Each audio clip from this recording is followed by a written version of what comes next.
Okay, this is the video for the bar. I'm showing you from the outside. We used real timber, 100% teak. This is a teak wood, as you can see. All our timber is local because in my country teak is very affordable.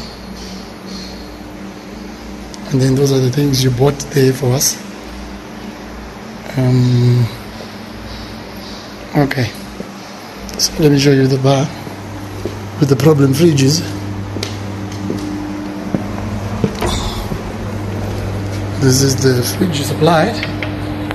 This one is working well, as you can see, which is 3.1. We set it at 3. This one is doing okay. This is the cocktail station. We are waiting for the local company to come and do the keg. The ice maker still to connect.